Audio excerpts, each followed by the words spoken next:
ওদের বললাম আজকে ঘুমোস না, আজকে একটু খেলতে যাব। ওদের বলে রেখেছিলাম। আমি আর রিঙ্কি দিদি তো কখন ঘুম থেকে উঠে পড়েছি, তোদের ডাকছি ওঠবার নাম নেই। বাবা এরা কুম্ভকর্ণের মতন ঘুমোচ্ছিস। বাবা রে বাবা, এত ঘুমোতে পারিস? গুড্ডি তো ঠিকই কথা বলেছে, আমরা তো তোদের আগে উঠে পড়েছিলাম, তোদেরকে ডাকছি তোরা উঠিসনি। আমরা তো টিয়া তিন্নি ওদেরকে কথা দিয়ে রেখেছিলাম যে খেলতে যাবো।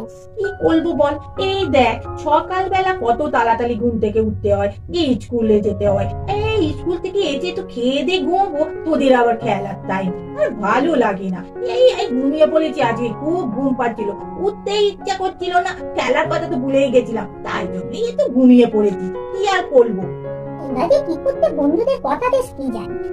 সকাল সকাল স্কুলে যেতে হয়, আর এসে খেয়ে দিয়ে একটু ঘুমোবো সেটাও তোদের সহ্য হয় না।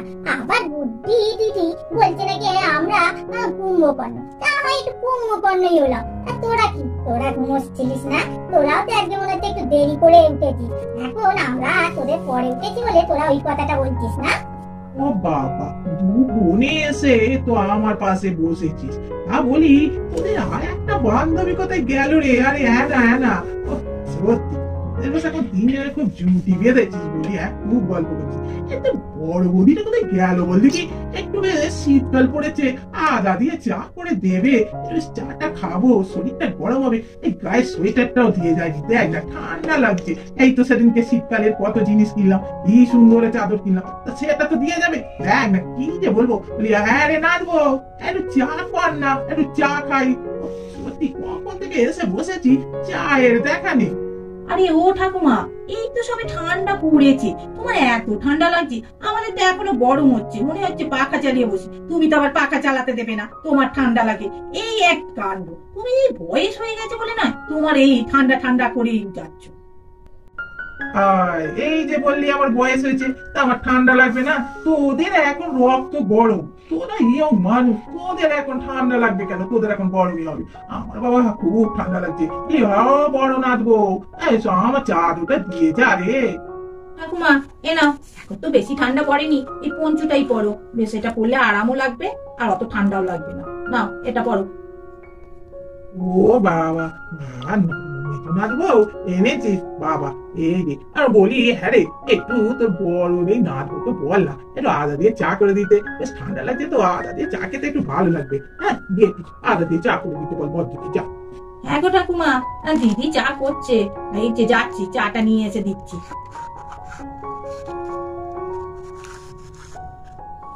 বলি ঠাকুমা, একটা আজকে কথা জিজ্ঞেস করবো। তোমার অনেকদিন জিজ্ঞেস করবো করবো মনে করছি, কিন্তু করতে পারছি না, তুমি যদি আবার মারো আমাদের। তবুও জিজ্ঞেস করছি। হ্যাঁ ও ঠাকুমা, তোমার বয়ফ্রেন্ড ছিল না? তোমার এত সুন্দর দেখতে, তোমার বয়ফ্রেন্ড ছিল না? এটা মানা যায় না। কি বললি? কি বয়ফ্রেন্ড? সে আবার কি? সে আবার কি রে বাবু? বয়ফ্রেন্ড আবার কি? ও সব কি বুঝতে পারছি না। বাংলায় বল দেখি বাবু, তোরা ইংলিশে বলিস, আমি কিছু বুঝি না। আরে ছেলে বন্ধু গো। আরে বাবা, ছেলে বন্ধু? ছেলে বন্ধু ওসব নয়, তবে হ্যাঁ পাশের বাড়িতে একজন থাকতো, একটা দাদা, তাকে আমার একটু বেশ ভালোই লাগতো জানিস। তবে বাবু আমাদের বাড়ির যা সব বলতো, কারোর সঙ্গে কথা বলতে দিত না আমার বাবা। তা আমরা ভয়ে তো কারোর সঙ্গে কথা, কোনো ছেলের সঙ্গে কথা বলতাম না। তবে তারপরে তো তোর ঠাকুরদার সঙ্গে দেখাশোনা হয়ে গেল, বিয়ে হয়ে গেল, তারপরে আর ওসব ভুলে গেছি, বুঝেছিস? ও সব আর মনে নেই। সেই দাদার মনে হয় বিয়ে টিয়ে হয়ে গেছে এখন, আর এখন তো ওইখানে যাইও না। দাদাটা এখন এখানে থাকেও না রে, সে নাকি বাইরে থাকে। আর এখন খেলতে তো মায়েরা মনে যেতে দেবে না, অনেক তো বেলা হয়ে গেছে, মাথা তো বেঁধে গেল মনে হয়, অন্ধকার অন্ধকার তো লাগবে মনে হয়। তো চল সামনেটা একটু ঘুরে আছি।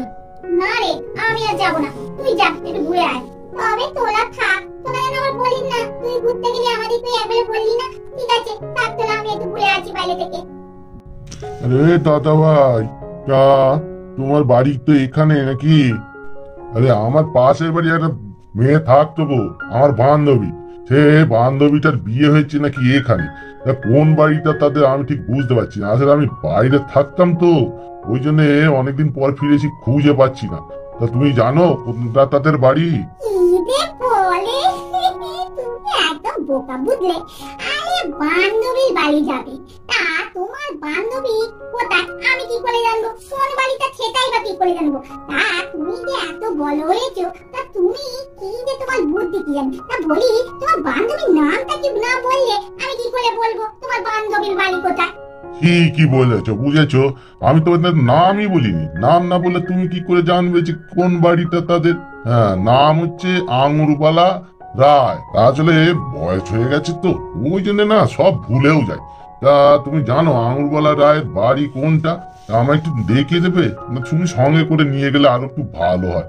এ বাবা, এটা তো আমার বম্মার নাম আঙুলবালা লাই।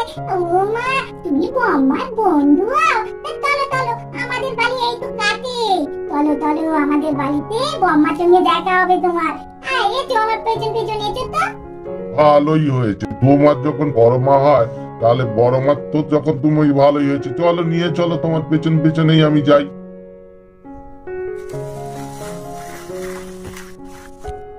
বলছি তুমি না এখানে দাঁড়াও, আমি বম্মাকে বলছি যে তোমার বন্ধু তোমার নামটা কি একটু বলো না গো? কে বলতে হবে তো, তবেই তো বম্মা চিনতে পারবে। তোমার নাম না বললে আমি কি করে বলবো কে তুমি এসেছো? বম্মাকে হয়তো জানতে পারবে।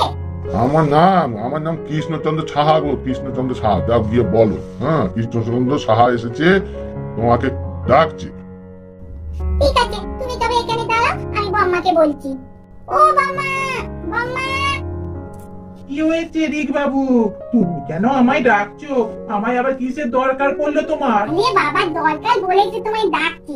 আরে তোমার বন্ধু এসেছে গো, তোমার বন্ধু তোমাদের বাড়ির কাছে বাড়ি ছিল, তার নাম যেন কি বললো দাদা, বলছি কি কৃষ্ণচন্দ্র ছায়া। ও ছায়া তো, ওই এসেছে। আর তোমায় এইটা বললো তোমার নাকি বন্ধু হয়। তোমরা এখানে বাইরে থাকতো নাকি, এখানে থাকতো না, তাই তো এসেছে বাইরে থেকে তোমার সঙ্গে দেখা করতে। মা, কৃষ্ণদা এসছে?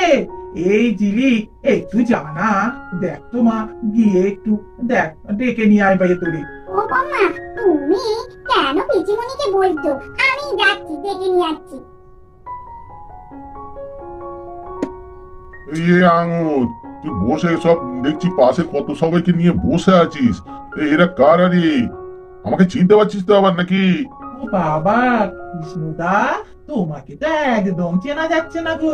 তুমি কিরকম রোগা ছিলে, এখন যে শরীরটা ফিরে গেছে, চুলগুলো কেমন পাকা হয়ে গেছে। বাবা, তুমি তো পাল্টেই গেছো। যাই রে, তোমায় দাঁড় করেই গল্প করছি। এসো ভেতরে বসো, তারপর গল্প করবো। বলি হ্যাঁ গো কৃষ্ণদা, তোমার এতদিন পর আমার কথা মনে পড়লো।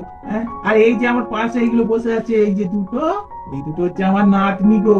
আর আমার বাঁ পাশে বসে আছে আমার বৌমা। নাতনি পুতি দিয়ে নিয়ে আমার একদম চাঁদের হাট। সংসারে আমার কত আনন্দ জানো। আর এখন তো আমার নাতিরা নেই, ছেলেও বাইরে বেরিয়েছে একটু, আর নাতিরা সব অফিসে। তুমি তো থাকছো, তাদের সঙ্গে ঠিক দেখা হবে। হ্যাঁ, আর বলি হ্যাঁ গো, বিয়ে টিয়ে করেছো কৃষ্ণদা? সেই যে চলে গেলাম বাইরে, আর বাইরে গিয়ে না আর ভালো লাগলো না, যেন বিয়েটা আর করিনি জানো। ও ঠাকুমা, এই তো এই যে কথা বলছিলাম, তোমার বয়ফ্রেন্ড এসে গেছে। উফ, কি সুন্দর দেখতে গো, তোমার থেকেও সুন্দর। বলি তুমি যেমন তোমার চুল পেকে গেছে, এই ঠাকুরটা দেখছি চুলা তো পাকে বেশ কালার করেছে, জানি ইয়ং লাগছে।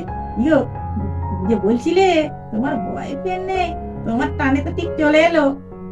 বলি তবে কবে এলে? আচ্ছা, তুমি বলছো যে বিয়ে করনি, বাইরে গেছো।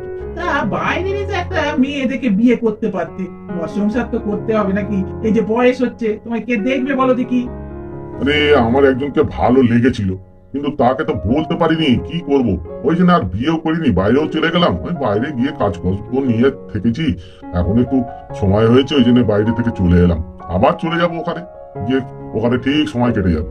আরে দেশে থাকতে তো একজনকে আমার ভালো লেগেছিল, কিন্তু তাকে তো আমি বলতে পারিনি। তারপরে বাইরে চলে গেলাম, আর বাইরে কাজ করতে করতে সে আর এদিকে আসাও হয়নি। তারপরে শুনলাম তার বিয়ে হয়ে গেছে। ওই যে কি আর করবো, তার স্মৃতি নিয়েই এখন আছি। যতদিন বাঁচবো তার স্মৃতি নিয়েই থাকবো। রিক বাবু, তোমার মাকে একটু মিষ্টি চা একটু নিয়ে আসতে বলো তো বাবা। এই যে বড় বাবাটা এসেছে না, এই বড় বাবাটাকে খাওয়াতে হবে তো। অনেকদিন পর তোমার বাড়িতে এলো, কোনোদিন তো আসেনি। যাও একটু মাকে গিয়ে বলো। মামা চুমচু, বলছি বম্মা না একটা বন্ধু এসেছে, তার জন্য একটু মিষ্টি আর চা বম্মা নিয়ে যেতে বললো, তোমরা নিয়ে যেও। ও বাবা, কে আবার ঠাকুমার বন্ধু এলো রে? মেজো, চল দেখি একবার গিয়ে। নে, খাওয়া মিষ্টি ফ্রিজ থেকে বার কর, আর আমি চাটা করে নিচ্ছি। বর্দি, আমি মিষ্টি বার করছি, তুমি চাটা করো। দুজনে গিয়ে দেখে আসি ঠাকুমার কি বন্ধু এসেছে। তো ঠাকুমা, এসে গেছি। হ্যাঁ, আপনি তো ঠাকুমার বন্ধু হন, তাহলে তো আমাদের দাদু হবেন। নিন, একটু চা খান আর মিষ্টি। কৃষ্ণদা, এই যে যে মিষ্টি আর চা নিয়ে এলো, ওটা আমার হচ্ছে বড়নাথ বউ। আর এই যে আমার পাশে দাঁড়িয়ে আছে, এটা হচ্ছে মেজনাথ বউ। আর সেজনাথ বউ আছে, সে একটু অসুস্থ, বুঝলে তো, সে একটু ঘরে শুয়ে আছে। আমাদের ভিডিওটা এখানেই শেষ করছি। আমাদের চ্যানেলটা বেশি করে দেখবে, সাবস্ক্রাইব করবে, শেয়ার করবে, লাইক করবে, আর বসে অবশ্যই কমেন্ট করে জানাবে। আজকে আমাদের এই যে বাড়িতে হঠাৎ বম্মা আর বয়ফ্রেন্ড এলো, সেই ভিডিওটা তোমাদের কেমন লাগলো? আর হ্যাঁ, তোমরা দেখছো, একটু সাবস্ক্রাইবটা করে দাও, তাহলে তোমাদের আরো নতুন নতুন ভিডিও দিতে আমাদের আরো আনন্দ হবে, তাই না? ঠিক আছে, এইখানেই শেষ করছি। টাটা।